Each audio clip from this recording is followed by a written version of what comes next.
I know it was very tempting. We'll come back to motion 17, no, item 17, motion 8, and that's Councillors Leishman and James McLaren. We're still waiting for a couple of councillors, but I believe that they're just outside, so they're on their way back in. Okay? Yeah, that's what I'm going to do. Councillor Leishman. Thank you, Provost. And just a preemptive explanation, I should say that I'm halfway through Pride and Prejudice right now, so if my language is a bit Jane Austen-y, then you'll know why. Let me speak. Of all the areas of public service delivery that the SNP has messed up over its tenure, transport has, for its opponents, provided an embarrassment of riches. It's just a pity, it means that the public suffer. From exorbitant ornamental ferries to our buses, well, that's a whole conversation, and it was disappointing to hear recent observations from the police on Scotland's bus system. That can be witnessed at the last meeting of the Police and Fire Rescue Scrutiny Board. And now the failings of our railway network. Since the nationalisation of ScotRail, we have seen the cancellation of routes, a reduction in the frequency of journeys, an inflation-busting fare increase, and now the only praiseworthy innovation, the scrapping of peak time fares, is being dropped. Now, before anyone accuses me of being some sort of hard-nosed Thatcherite, I actually remain quite open and willing to be convinced on the merits of nationalisation. I'm less concerned with who owns the trains rather than do they provide an effective, efficient and affordable service. So I am not anti-nationalisation, neither am I anti-privatisation. I just look for the best service. So but this, I have to say, the renationalisation of ScotRail hasn't really been successful so far. And how will this encourage people out of their cars, which is what all parties have agreed to try to do, to try to encourage as part of our environmental drive? A fare from Paisley to Edinburgh will double. So where's the motivation to actually use the trains?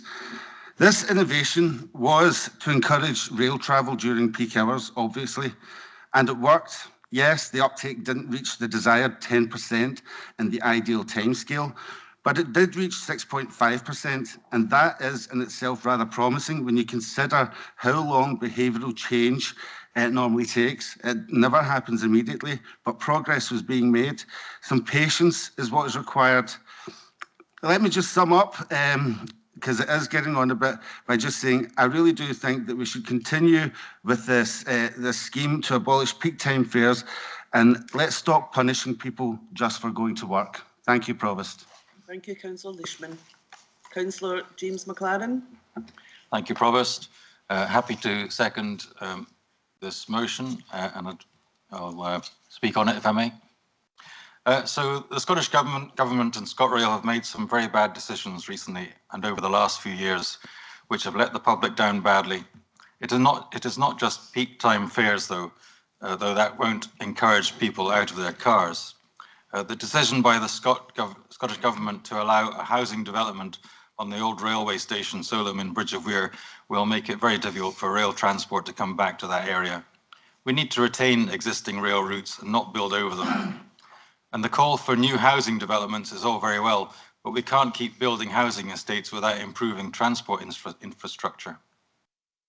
Currently, peak time trains from Bishopton are like cattle trucks with standing room only, and so many people standing, due to the limited number of carriages on the train. We have seen services from Langbank cut with only 2 trains per day going to Gourock. The demand for a train service to go to Weems Bay is negligible in comparison. Doesn't look like the council was consulted about the recent timetable change either. Either that or they forgot Langbank was in Renfrewshire. So let's write to the Transport Secretary and ask her to do more for rail passengers now and in the future. As I say, happy to second this motion. Thank you. Okay, thank you, Councillor. I do think there's an SNP amendment that's been circulated. And there's an addition from the Labour group. Councillor Gilmour. Councillor Gilmour has an addition. Who's your seconder, Councillor Gilmour? Councillor McMillan. And from the SNP group? Councillor Nicholson, and your seconder is Councillor Jacqueline Cameron. Okay. Okay, Councillor Gilmour. Thank you, Provost. This hopefully will be an acceptable addition. It will read, furthermore, Council commends the recent announcement by SNP that work should commence on establishing local bus franchising. Council notes that some of our larger towns and outlying areas face difficulties in accessing train services, train services, and believe a fully integrated transport system is vital for our economy, as well as the health and well-being of our residents. Thank you, Provost. Thanks, Councillor Gilmour. Ian? I just want to expand slightly on that. Obviously, we support the motion wholeheartedly, but I think with the addition, it kind of brings it out a wee bit in terms of all public transport. Well, maybe not all public transport, but certainly the buses. We have to recognise that some of our larger towns here in Renfrewshire, I'm mainly thinking about Erskine and Renfrew, don't have access to train services. So we need to try and encourage people to get out, not use a car to get to their nearest train stations.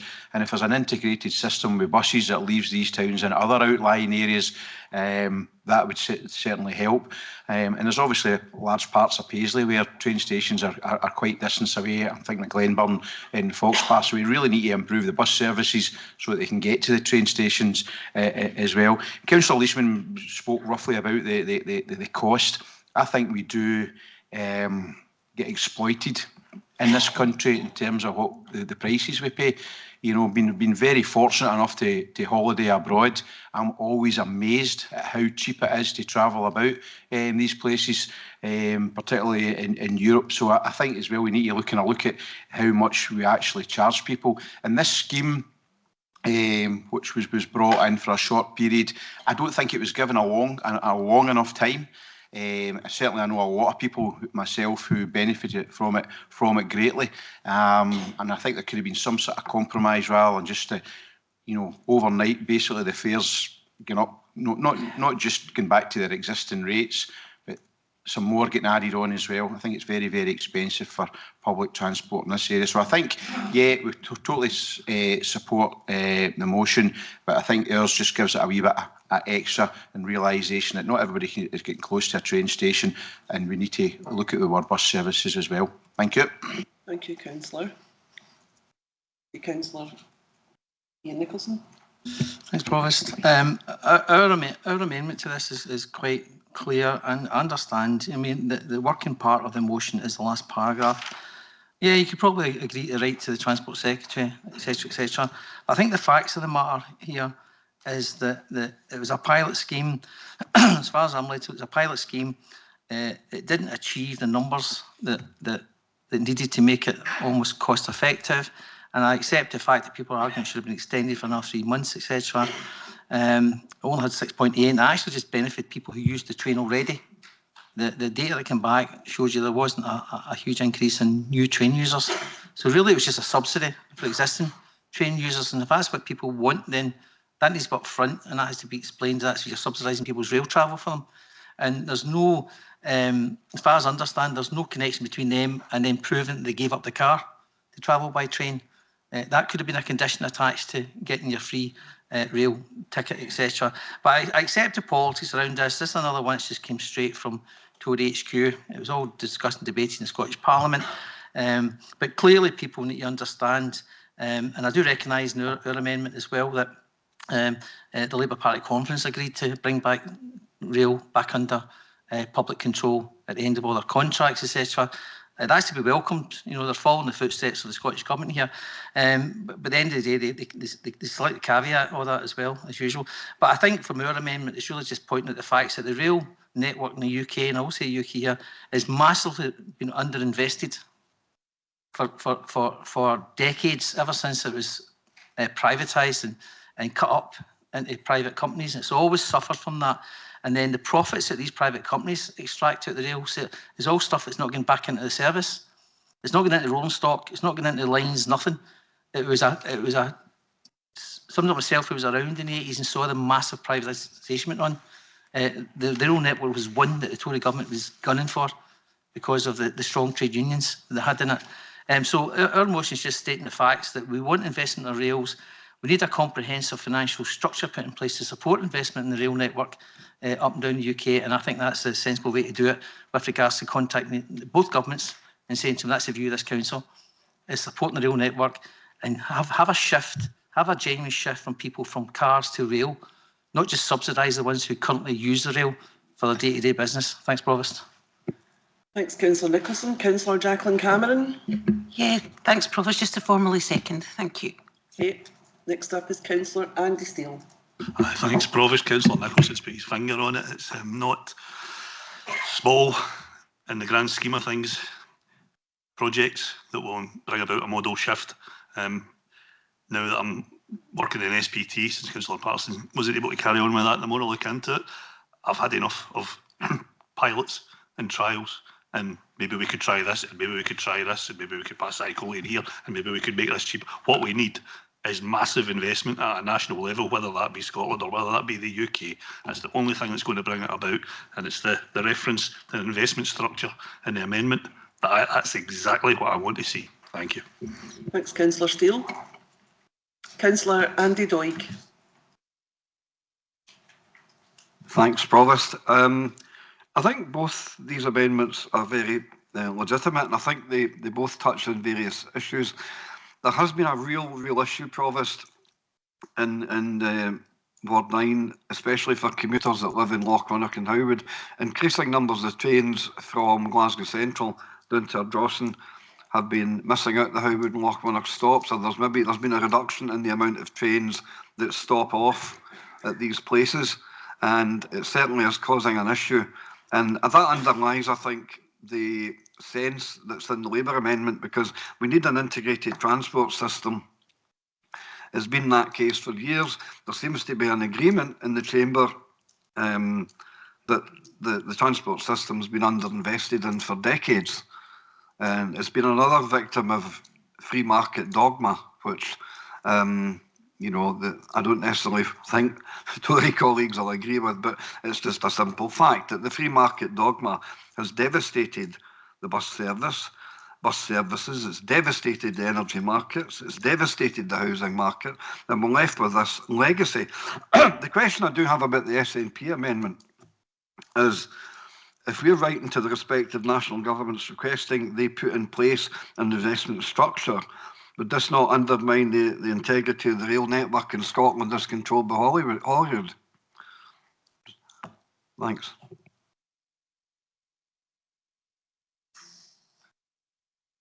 Are you asking that question of anybody in particular? I've finished. Well, can the SNP group answer that then? I know that railway is shared in some senses, so it's quite a legitimate element, but given the reservations about the UK housing motion that I had earlier, and the reservations that were expressed were about possible UK influence on planning and housing policy, would these developments lead to undue UK influence on rail policy? I'm only asking that question. Okay, if anybody wants to come in and answer you, then they can. I'll allow them to come in. Councillor John Hood. Right, thanks. Oh, is that right? Thanks very much.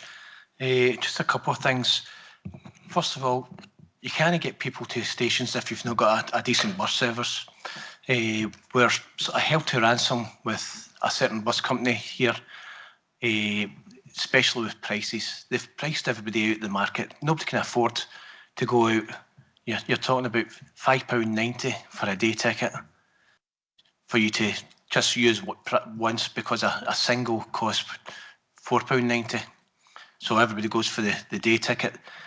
The amount of buses, well, I'll not get taken to court this time, but the cuts in the buses, because you used to get a direct bus from like Speightson, Cabarkin, Jocelyn Castle, right into Paisley, Glasgow. You don't get that now. You've actually got to, for me to go to the Queen Elizabeth Hospital, it's 3 buses. I've got to get from Johnson to Paisley, from Paisley to Devine, but I can't walk that much just now, so I have to get one from the castle, so it's 3 buses. But as for the peak time, I've got a member of the family who works in Bridgeton, and she's went from £9 a day to £19 a day to get to Bridgeton and back. Now, not very many folk can actually afford £19. You take it if you're there, like I said, she's only there 3 days a week, but if you're there for the full week, look what it costs. That is absolutely shocking, honestly, and that's where we're going wrong. If we had a decent price system, a decent bus system to connect with the trains, we would be able to get a lot more folk onto the public transport. So thank you very much for listening to me. Councillor Hood, thank you. Councillor Eddie Devine. Thanks. I'm just going to have another go at Councillor Leishman here. We had a perfectly good, and the Provost, it's a good one. The Provost don't know this. We had a perfectly good railway system in Glenburn through Foxbar. However, because Dr. Beeching shut it, now, if to go back that way, we'd need to knock down thousands of houses because it's bought through. So I'm just saying it's your fault, Alec, for this. It's you and your ancestors. When was Beeching? Was it the 50s? Yes. Yeah. I remember that. I'm saying nothing. I used to play down there and there was no, I don't remember the trains. Okay. Councillor Gilmour. Thank you, Convener. It's just now that Councillor Steele's back on SPT, he must be very disappointed that in March this year the Scottish Government cut £15.327 million out of the budget for SPT, and the Chief Executive's words from SPT hampering green projects and modernisation of the system. I know he'll be disappointed in that. I'm sure he'll fight for us to get that funding back with his colleagues in Holyrood. Thank you. Thanks, Councillor Gilmour. Yes. Yes, Andy. Councillor Steele. I'm always happy to fight for every penny I can get out of any funding body whatsoever and make no apology for it. Okay, noted. Okay, we have no other speakers, so I'm going to ask Councillor Leishman to sum up and ask him to let me know if he's accepting the amendments and the addition. Sure thing, Provost, and this will be quick. I want to assure both parties that presented an addition and an amendment that although I've thought quickly about both of them, I've also thought carefully, and just because of a couple of issues with the wording of the SNP amendment, I'm not going to accept the amendment, but I will accept Councillor Gilmour's addition. Okay. Okay. Okay. So we'll go to the vote then. Thank you, Provost. It's a roll call vote. We have a motion from Councillor Leishman, seconded by Councillor James McLaren, which has been further extended with an addition from Councillor Gilmour. And we have an amendment from Councillor Nicholson, seconded by Councillor Jacqueline Cameron. Excuse me, could members confirm whether they're voting for Councillor Leishman's motion or Councillor Nicholson's amendment? Councillor Adam. Amendment. Councillor Early Nicholson. Amendment. Councillor Burns. Amendment. Councillor Jacqueline Cameron. Amendment. Provost Cameron. Amendment. Councillor Campbell. Amendment. Councillor Clark. Motion. Councillor Devine. Motion. Councillor Andy Doig. Amendment. Councillor Ogie Doig. Amendment. Councillor Gilmour. Motion. Councillor Gillian Graham. Motion. Councillor Neil Graham. Motion. Councillor Hood. Motion. Councillor Hughes. Amendment. Councillor Innes. Amendment. Councillor Leishman. Motion. Councillor McFarlane. Amendment. Councillor James McLaren. Motion. Councillor Kenny McLaren. Amendment. Councillor Mags McLaren. Amendment. Councillor McCulloch. Motion. Councillor McEwen. Amendment. Sorry, apologies. Councillor McDonald. Motion. Motion. Councillor McEwen. Amendment. Thank you. Councillor McGonigal. Motion. Councillor McGurk. Amendment. Councillor McMillan. Motion. Councillor McNaughton. Amendment. Councillor Montgomery. Councillor Mullen. Councillor Mylet. Amendment.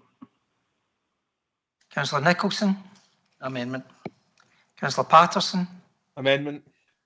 Councillor Rodden. Amendment. Councillor Shaw. Amendment. Councillor Smith. Motion. Councillor Steele. Amendment.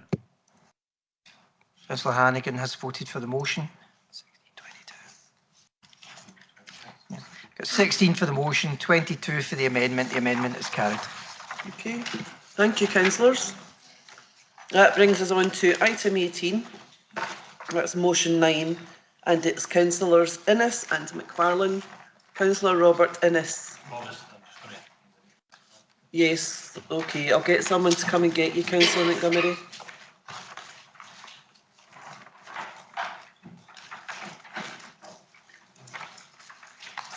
Sorry, Robert, we were just waiting for Councillor Montgomery leaving the room. Okay, if you want to go on now. Thanks, Provost. I'll start off by saying, sorry, I'm a bit crackly. I'll just crack on and see how I go on. I'll start off by saying I was always told a Labour government is better than a Tory government. I do stand by this. I know that my values are closer to my Labour colleagues in the chamber than my Conservative colleagues. Now, the Scottish Labour leader Anis Sarwar said during the general election we'd have no more austerity under Labour. We now have a Labour UK government, and since July, the Prime Minister Keir Starmer has brought in cuts for pensioners that we've already discussed today, refused to scrap the Tories' disgusting rate clause, and just this week made a right point at the Labour conference, pledging to root out the big bad benefit fraudsters. Let's never mind the tax avoiders or the loopholes, never mind the billionaires or the irrelevant peers that cost taxpayers millions sitting in the House of Lords. Never mind the failing UK welfare system that needs serious reform. Let's just ignore the EU and the single market while food prices continue to be unrealistic. It's a complete farce. I knew Labour would underdeliver. It's what they do, but I didn't think it'd be this bad this quickly. What the Prime Minister should be doing is putting a plan in place to end the scourge of food poverty that's plaguing our society. Food banks are not normal and never should be. We live in a country with immense wealth and opportunity, and nobody should have to go to bed hungry or have to go looking for food handouts. I should point out that the Trussell Trust and local charities and volunteers do an absolutely wonderful job at helping people at the harshest time for families.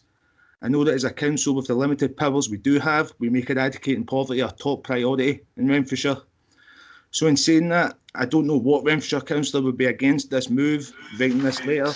So I'm asking my fellow councillors to join with me in asking that us as a council write to the Prime Minister and ask him to produce a plan and tell us how he's going to eradicate food poverty and end the use for food banks in Renfrewshire. Thanks, Provost. Thanks, Councillor Innes. We managed to hear, I think, almost all of what you said there, so that was good. Councillor Bruce McFarlane. Thanks, Provost. Yeah, I'm happy to second this motion. I think it's something that, again, as my colleague Councillor Innes said there, that we'd hopefully get support for everybody in this chamber ending food poverty. Although we may have different ways about how to do it or how we want to get there, it should be something that should unite everybody. Therefore, this motion really makes it clear that if the Labour are coming to power and they're talking the talk about wanting to end this sort of scourge in our society, then let's have some sort of plan in place where we can actually make that become reality, and I hope that Labour will agree to this motion. Cheers. Thanks, Councillor McFarlane. Okay, can I ask if we have any amendments? Amendment from... Okay. Councillor Graham Clark. And who's your seconder, Councillor Clark? Councillor McMillan. Seconder is Councillor Ian McMillan. Can you forward it, Robert? It's been... Provost, are the amendments not been taken in order that they were received? There was 3.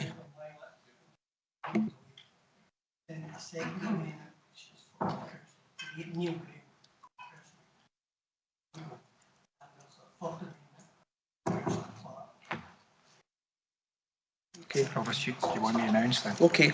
Yes, Mark, you want to... Thanks, Provost. Just to confirm, the 3 amendments in the order they were received by committee services, we have an addition from Councillor Will Mylet and Councillor Andy Doig. We then have an amendment which is seeking to make a deletion to the terms of the motion, and that's from Councillor Neil Graham and Councillor McGonigal. And we then have a final amendment which is from Councillor Clark and seconded by Councillor McMillan. All three are set out in the order in the email that you should have received from Robert Devine. Thanks. That's fine.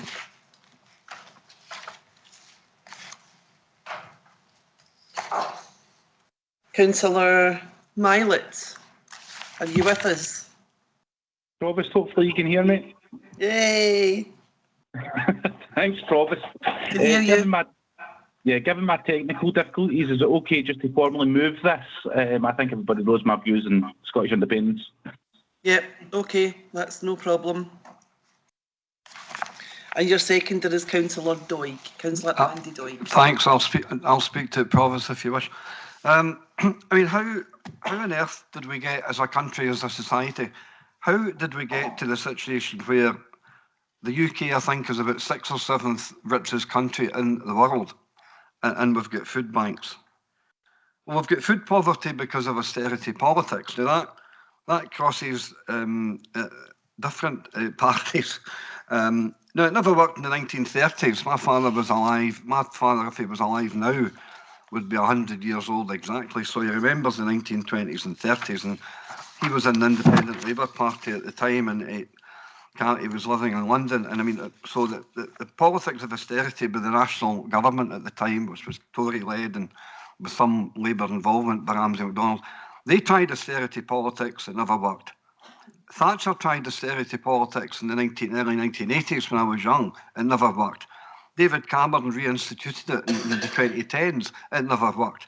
And I don't think it will work now. But I think what's disappointing for me is that when Tony Blair New Labour came to power in 1997, we were aware that it was a different kind of Labour government.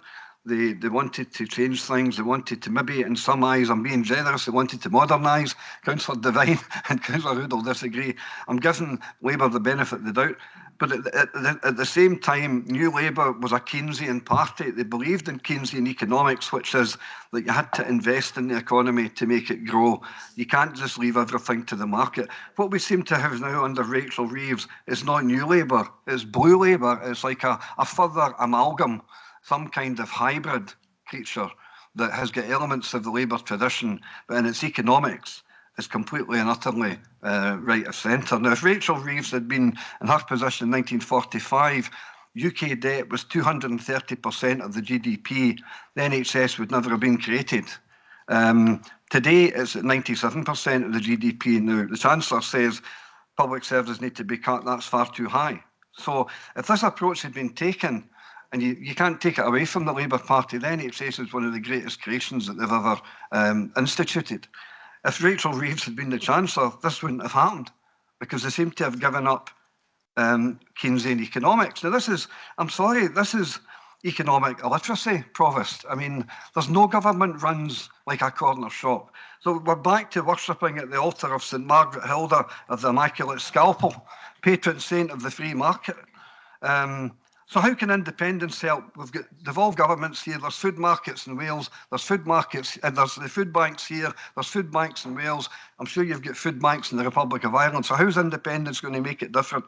Well, independence to me is not about changing flags, Provost. It's about changing society to allow a government to come to power with the vision to pursue sensible economics, the power to borrow, to emerge. That's what it's about, so that people in Scotland who want to make different political and economic choices can do that.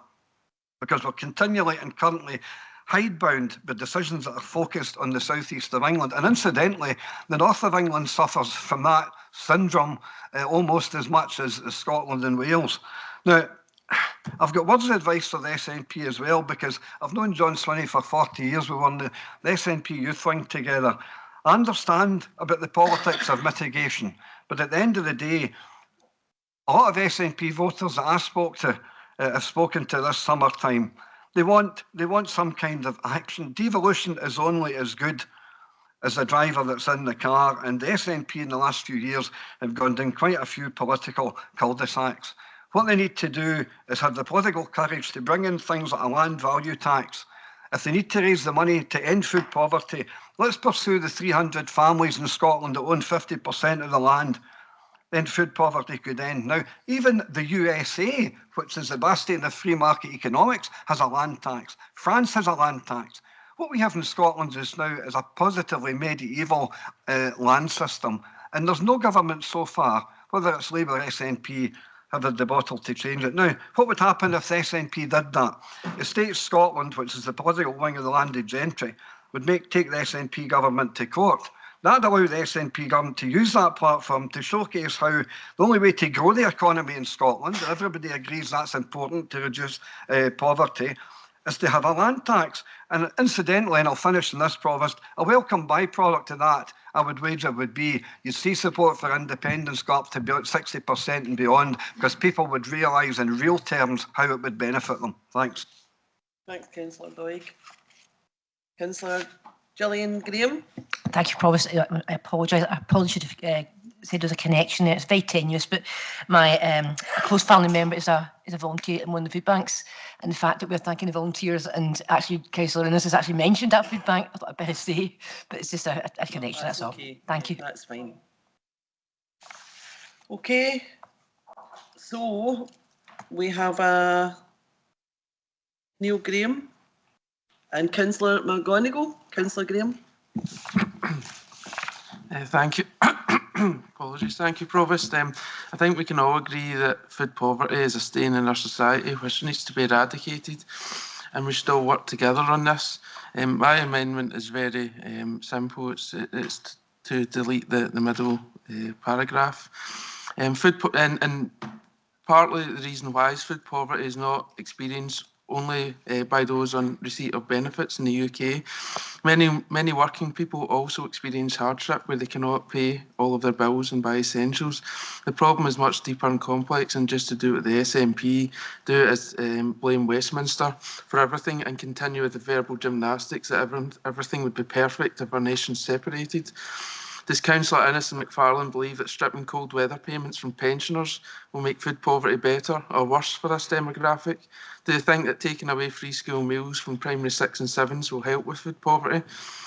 We are broadly in agreement with both Councillor Innes and McFarlane on this issue, and I hope this motion can be agreed as amended. While we see children going hungry, it seems the administration prefer to promote chocolate being spread on the walls of Paisley High Street in the name of art, rather than dealing with the real issues facing Renfrewshire. Scotland is an essential part of our United Kingdom. We are British and we will remain British. Okay, Councillor McGonigal. Yeah, second and reserve the right to come in. Thank you. I'm pretty sure that the administration members here were not party to whether or not an installation of an artwork took place in Paisley. It was another body who agreed to that, not individual councillors. Councillor Clark. Thank you, Provost. Thank you, Provost. For 10 years, I worked in the streets in Glasgow with my staff, helping people who were hungry and homeless. I was one of the founders of Renfrewshire Food Bank. For some months, I actually ran the food bank here in Paisley before becoming chair of the board. I'm no longer involved with the organisation, but I have a deep awareness of hungry people across Renfrewshire. Men who phoned me up who were crying, who hadn't eaten for 3 days, and said, would it be okay to come to the food bank because their job situation had crashed. All kinds of people in that situation. I'm increasingly concerned about the increase in the number of people who are coming, and particularly concerned about the number of people who are in work, who are coming to the food bank needing help because the amount of money they're being paid is not enough. And I do hope that Labour will continue to keep its promise to improve the pay of poor or low-paid working people across the UK. So this is a concern both for the Scottish Government and for the UK Government, and our motion basically voices that. It comes not, I hope, from a political angle, but from one which is out of deep concern for those who are hungry across our nation, really, and the increasing number of people who are presenting. So I hope that all of us can help to support what is an organisation here in Renfrewshire. There's a number of pantries and other places as well which are helping people. I always, as chair of Renfrewshire Food Bank, wanted to see it not exist. I wanted to see it not be there. I didn't think it was right that we were having to have such an organisation. I think that all of us would want to get to that place. I hope that in Fairer Renfrewshire, as we do work cross-party, we can continue to work to address these issues and to move forward. Thank you. Well said, Councillor Clark. Councillor McMillan. Food banks are obviously not a great thing in this area, and you know, again, our motion or our amendment kind of pays tribute to the people who organise these things and who work, many of them volunteers, to provide food for people. And when you go past the Active Communities building in Johnson Town Centre and you see the queue of people waiting there, it's criminal. It really, really is. You know, I don't know if we'll ever entirely eradicate food poverty. I know food banks are a relatively new idea, but John Hood will know in the ward that we cover, there was a Johnson Food Co-op, Johnson West Food Co-op, which provided cheaper food for people of the Howwood Road area and beyond. So it's been an issue for a long time, but it's certainly a noble aim to eradicate food poverty altogether. But certainly, you know, I do have faith in this new Labour government to deliver, and it's really got to turn the economy around. It's got to have people who are in work to have better pay. It's also got to create jobs or encourage the economic growth that will attract employers to the area and get people into work. That will certainly would help. And I think we've mentioned it's an absolute scandal that people who are working 35, 40 hours a week are having to rely on food banks. It's just absolutely awful. And if you turn the clock back 20, 30 years ago, that's unimaginable. You always think life's going to improve for people, but you would never have thought in 2024 that was an essential part of people's life. But as I say, people voted and, you know, for Labour. We won a huge amount of seats. We cut down SNP seats here. We cut down Conservative seats in Scotland and England and other parts. So it's up to Labour now. It's a Labour government, and I do have faith in them. I've been a member of the Labour Party for a long time, and I do have faith in them to deliver. And time will tell, but I know that they will work tirelessly to achieve that. Thank you. Well, I think everybody hopes you're right, Ian. Councillor Gillian Graham. Oh, is it a legacy hand? Okay. Okay, so I just need to ask councillors Innes and McFarlane if they are happy to take any of the amendments. I won't be taking the Conservative amendment, Councillor Graham and McGonagall's. See, to be honest, the Labour amendment, see if they could change council believes to council hopes, because I don't believe, but hope, you know. Well, that's a point, yeah. Okay. Yeah, that's okay. Robert, though, they're happy to do that. Provost, could I just clarify that if we do accept that amendment, would that then mean that the council, that motion would no longer send a letter to the Prime Minister asking him to come up with a plan? I just want to be absolutely crystal clear of the Labour group, if we're accepting the amendment, still prepared to write to the Prime Minister, because for me, hoping's not enough. We want to have some sort of concrete plan in place to try and address this. And again, Councillor Clark made the right, we're not looking here to have a political dig or anything like that, and what we're trying to do is something constructive and substantive. Okay, happy to write to the UK. Would love also if we could write to the Scottish Government on both fronts. I think that would be fair if that's okay. Okay, what do you say? I mean, ultimately, it's still Councillor Innes's motion, but the point was, though, that we were going back to tackling food poverty at the youth. Aye, it's not about, I've not really got an opinion. It's fair enough if Councillor Innes is content with it. Okay, let me see if I can help you out here. Listen, I mean, at the end of the day, I don't think the Labour are going to, because I'm about to accept Councillor Mylet and Doig's addition, so I don't think the Labour Party will accept that anyway. So, you know. Okay, so Robert, okay, let me just get this straight then. You are accepting Councillor Mylet and Doig's amendment. You're also willing to accept Councillor Clark and McMillan's amendment with the words believe changed to hope, but you're not accepting the amendment from Councillor Graham and McGonigal. Is that right? Yes.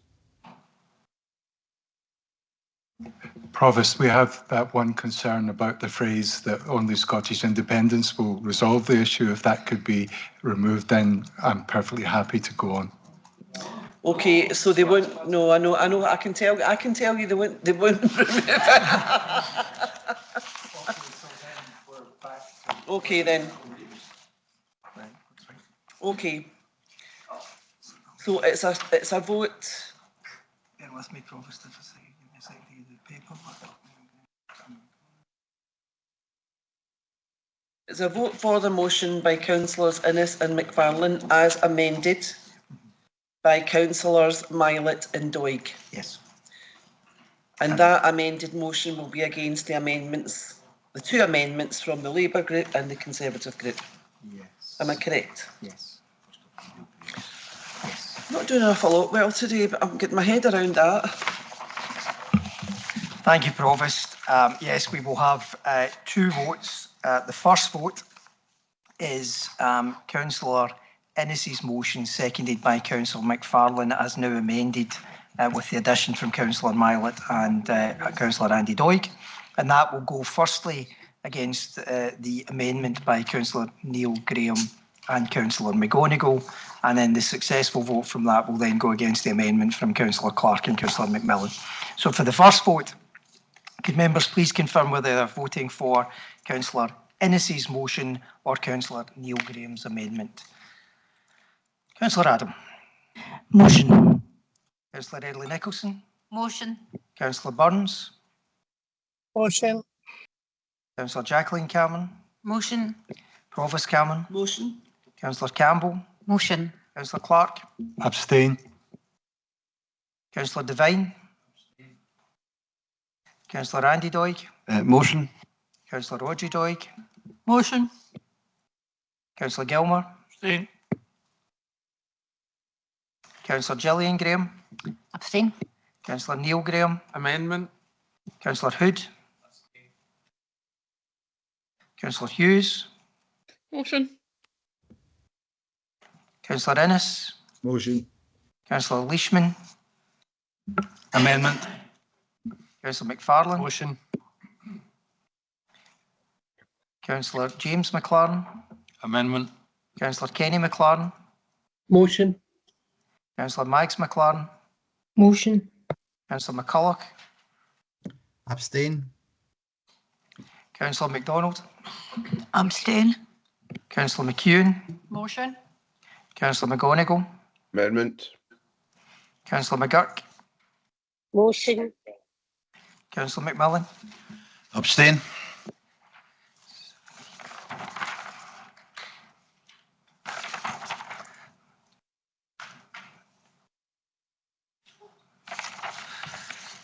Councillor McNaughton. Motion. Councillor Mullen. Councillor Mylet. Motion. Councillor Nicholson. Motion. Councillor Patterson. Motion. Thanks. Councillor Rodnan. Motion. Councillor Shaw. Motion. Councillor Smith. Abstain. Councillor Steele. Councillor Hannigan has abstained. I've got 24, 4 and 11. Is that what you've got? 22, 11 and 4. Okay. Where have I gone wrong? Carried 15 over the page.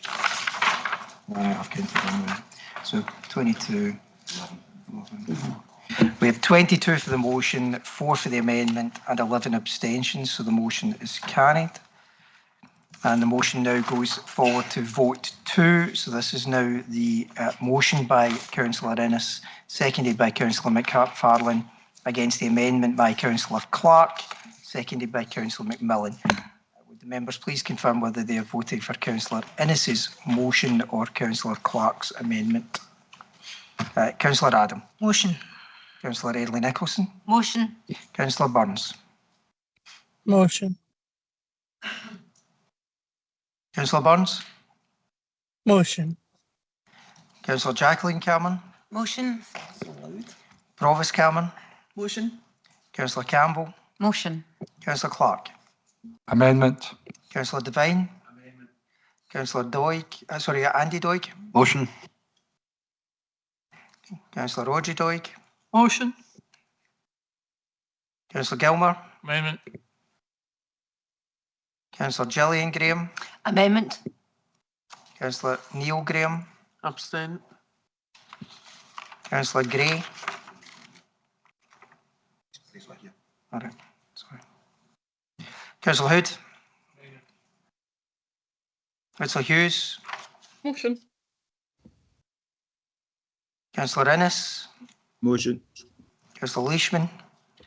Abstain. Councillor McFarlane. Motion. Councillor James McLaren. Abstain. Councillor Kenny McLaren. Motion. Max McLaren. Motion. Councillor McCulloch. Amendment. Councillor McDonald. Amendment. Councillor McEwen. Motion. Councillor McGonigal. Abstain. Councillor McGurk. Motion. Councillor McMillan. Amendment.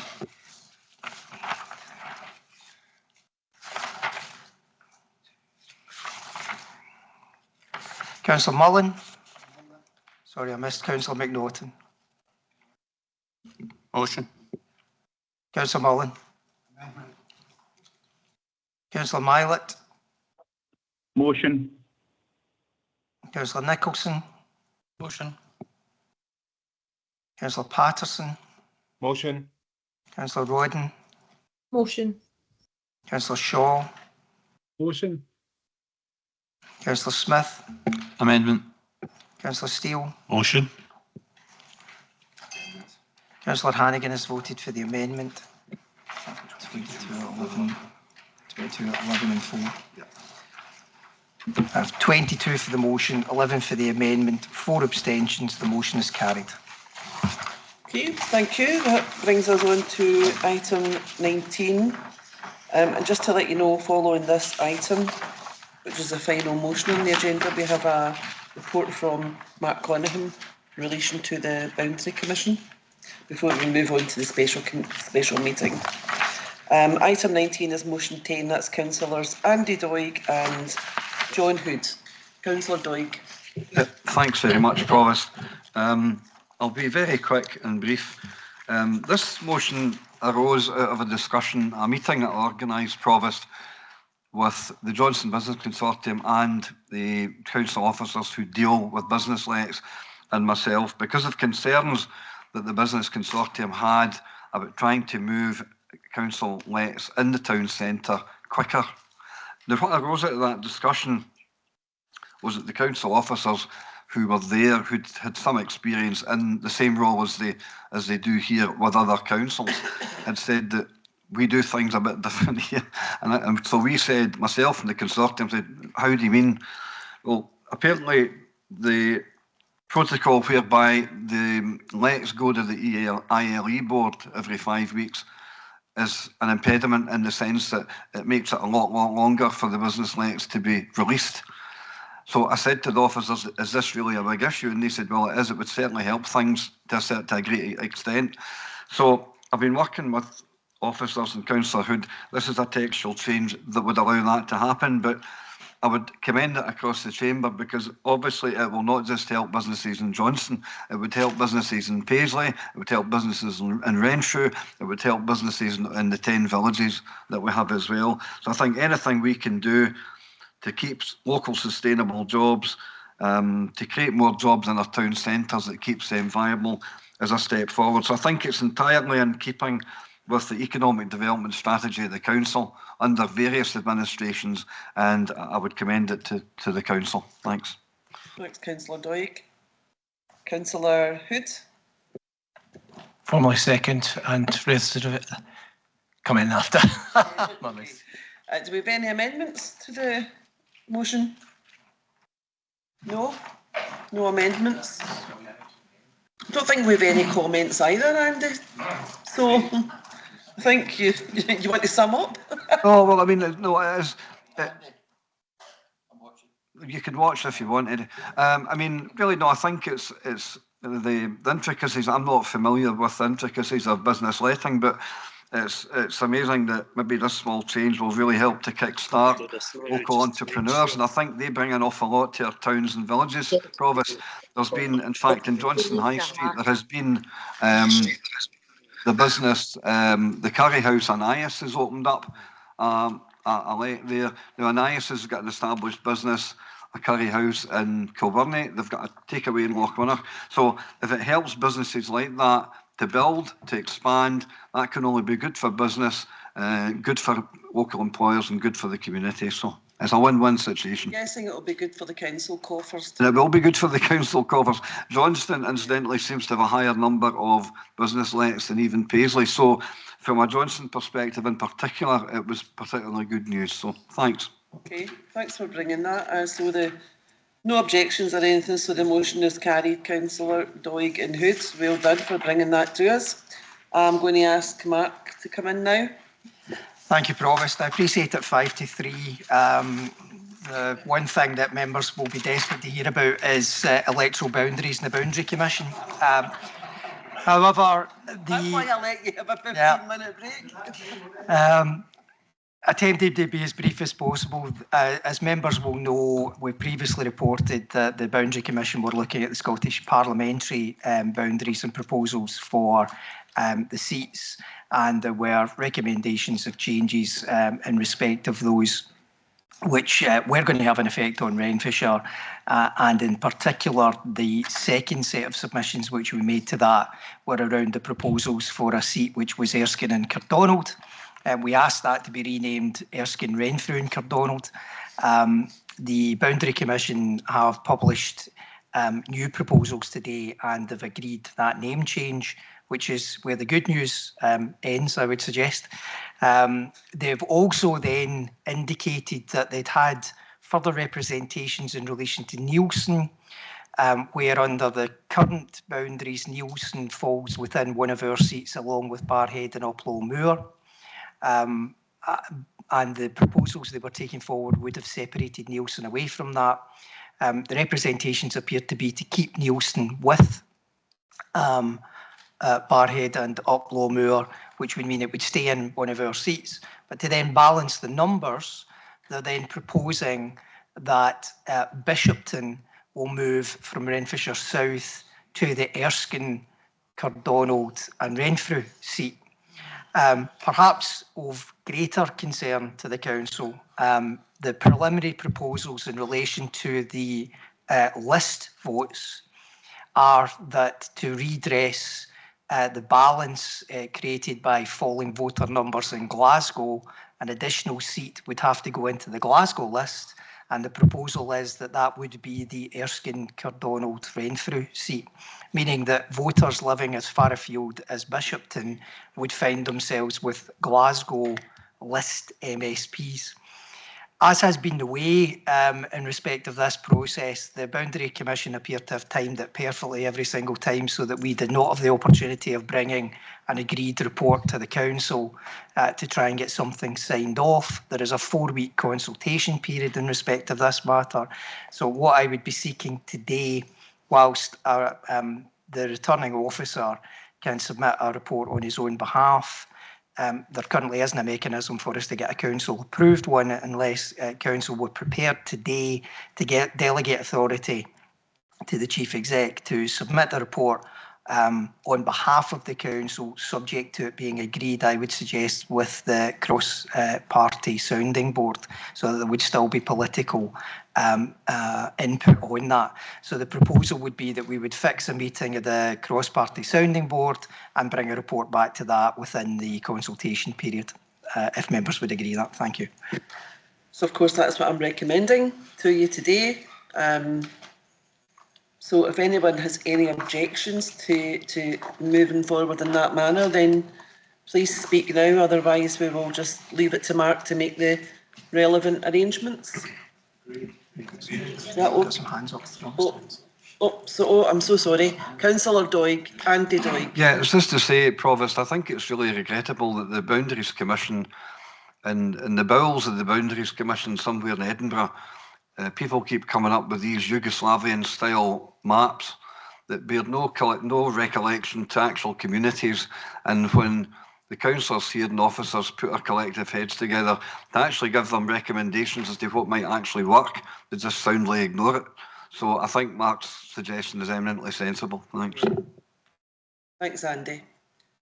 Councillor Patterson, Jim Patterson.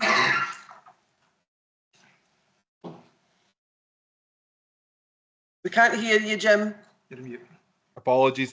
Thanks, Provost. I haven't had a chance to look at the proposals in any detail yet, and whether Mark can answer this question now, but I'd have massive concerns about the proposal to put the Erskine, Renfrew and Cardonald seat into a Glasgow list, which would essentially mean for the residents of Renfrew South and Gallaghill would be in the Paisley part of the new seat, which would be in the west of Scotland, and Renfrew South would be in the Erskine, Renfrew and Cardonald seat and be part of the Glasgow list. Now, that seems absolutely incredible to me that it's even past somebody's draft stage. I mean, Councillor Doig's been kind when he says Yugoslavian style maps. To me, it's like looking at a Salvador Dali painting, these maps that they come up with. Honest to goodness, I could let my 4-year-old with a set of cranes loose on a map of Scotland and he'd come up with better proposals than the ones that have been suggested here. So I would think in the strongest possible terms, if I'm reading that right, and the Ward 2 is going to be split not just between 2 constituencies, but between 2 list regions, I think that's just a ridiculous position to put people in, and I would object in the strongest terms. Thanks. Thanks, Jim. Councillor Michelle Campbell. Thank you, Provost. I actually have more faith in Councillor Patterson's kids doing a decent job with it, so I agree with this commentary there. Just to iterate in the same notion, I think it's an absolute disgrace.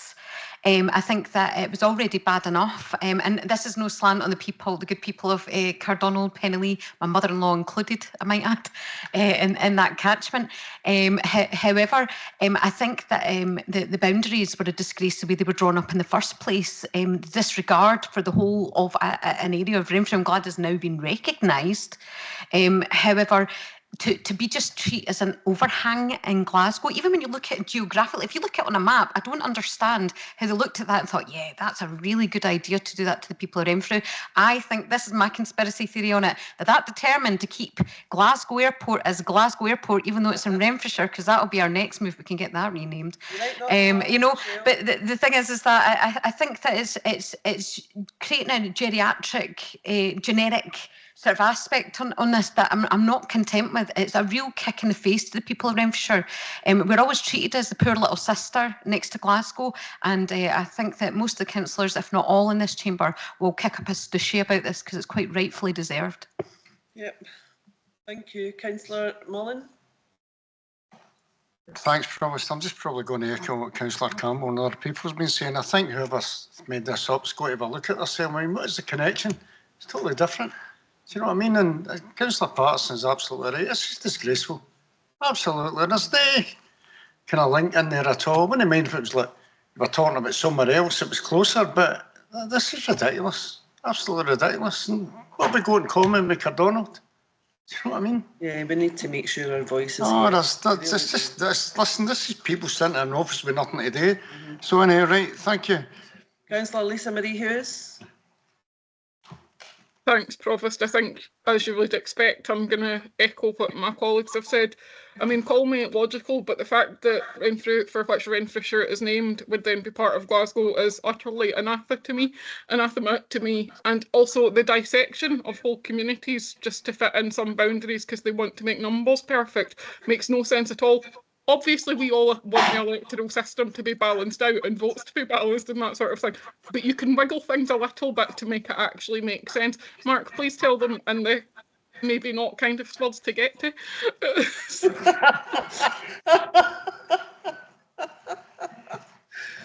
He heard you. Thanks, Lisa Marie. Councillor Andy Steele. I definitely won't do that. My point is a wee bit more technical. I've been reading early this morning the updates on their webpage, which incidentally is also rubbish, but I think I dug out the relevant one. I hope I did, which, if I'm reading it right, suggested there was no more consultation available from this point onward, given that it was pointed out to them at the inquiry hearing in Johnston fairly unambiguously that there was no logical or rational reason for the steps they were taking, and they hadn't put forward any logical or rational justification. It was effectively that bit. What steps are therefore open, excuse me, to us as a council? I'm thinking judicial review in particular, but I don't want to put words in anybody's mouth. What steps are open to us as a council to try to instil some common sense here? Yeah, okay, do you want to answer that question, Mark? Yeah, I'm trying to avoid using some of the language that Councillor Hughes was trying to put in my mouth. In reality, my understanding is that there is a consultation on the regional proposal. I'm not sure whether there's still a consultation in respect of the Erskine, Renfrew and Cardonald aspect. I would have to look at that. There may be, because they've made a change since the last. So it may well be that what the website is expressing, and I haven't looked at this morning, I'm basing this on the embargoed press release that I got late yesterday, that I think the consultation may have closed in respect of those seats where they've not made changes. But where they've made changes, there might be still some opportunity to make for further consultation. I will look into that and I'll let members know. But I believe there is consultation in respect of the regional list. The council could, if the council chose, pursue a judicial review. There are very high bars to get across in relation to that, but one of the matters which I tried to express at the last hearing in Johnson was that the basis of grouping, deciding when looking at the boundaries for the whole of Scotland, to decide that Glasgow, East Wren and Renfrewshire would be grouped as a set of three to the exclusion of all other areas around Glasgow, when then considering the boundaries and the changes to be made, did not strike me as being rational. I think if we were to be thinking in terms of a judicial review, that perhaps would be the grounds. I think it would be very difficult to be arguing about individual boundaries. I think you would need to tackle the whole underlying principles. It's something that we can set our mind to as officers and potentially discuss with members further down the line. But at this stage, assuming that we've got the opportunity of making further representations, I would be certainly hoping that they would see some sense in respect to the proposals that have been made. Okay, you're happy with that explanation, Andy? Okay. Councillor Eddie Devine. Somebody could tell me how you qualify to get on these boards, and do you get a free set of cranes to colour in what they think is right, because there's no logic to any of the ones that they've suggested, nothing at all. And I can imagine when people get to know about where they're going to be placed, maybe there'll be a bit of unrest in the public. It is difficult to get your head around, I'm sure, but I don't know how you get onto the boards, Eddie. I don't know whether it's an elected position or not. Yeah, sorry. Well, but we might want to apply to get on. Can I come back in? Yeah. Sorry, just to come back on the point that was raised with Councillor Steele, Dave's just had a quick look again at the correspondence we've received, and it certainly appears that they are telling us we have a further 4 weeks consultation period to respond on both the regional and also the constituency matter. Okay. Councillor Kenny McLaren. Thank you, Provost. The Boundary Commission have a history of breaking their own rules about keeping communities together, and Councillor Patterson's highlighted that issue especially. And although I have every confidence that Mark will put in an excellent response on behalf of the council, I think it's up to every councillor who's pissed off and annoyed by the Boundary Commission carrying on to submit their own response, because they'll just see one response and say dismiss it. But if they get 43 responses from the same area saying this is nonsense, then maybe, just maybe, they might listen.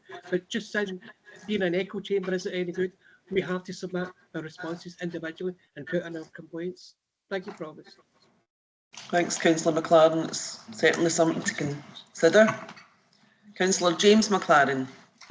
Thank you, Provost. Yeah, I agree with the sentiments already expressed. It's crazy to suggest that Bishopton should be lumped in with any part of Glasgow. We should fight back, and like Councillor Campbell has said, we should maybe rename Glasgow Airport as Paisley Airport. There's my suggestion. Oh, I would love that. You lead the charge, James, and you'll be back. Someone called Jim Mitchell did that many moons ago. Although I think he wants to call it Elvis Presley Airport or something like that. Yes, was it? Councillor Andy Doig. Thanks, Provost. Just to quickly respond, having had a quick discussion with 3 of my 4 independent colleagues, but I'm quite sure Councillor Mylet would be in agreement with this, the Independent Alliance would definitely support a judicial review. On the basis, as you say, because I was at the Johnston hearing, we made it loud and clear to them at the Johnston hearing, Provost, that if the City of Glasgow, much as I love the City of Glasgow, I'm married to a Glaswegian, so I'm treading very carefully here, and I've got relatives in Glasgow. As much as Glasgow contributes so much to Scotland, it's not our fault if Glasgow is losing its population. Communities in Renfrewshire should not be there to plug in gaps that are left by Glasgow's declining population. By contrast, Renfrewshire and East Renfrewshire have actually right now got a rising population. So that's a clear point, and we would certainly support Mark's suggestion of a judicial review on that basis. Okay. That's good. There are no other hands up, so we are all agreed in the action that Mark is going to take forward now, yeah? Thank you for that, Mark. No pressure. Thank you for your attendance at the meeting today. Sorry, I've got the special council meeting now. Yeah, no, but don't we have to conclude this? No. Conclude this, but we'll host you on to the next meeting. Right, okay, that's fine. Difficulty for the recording, sorry. Okay. So that is our full council.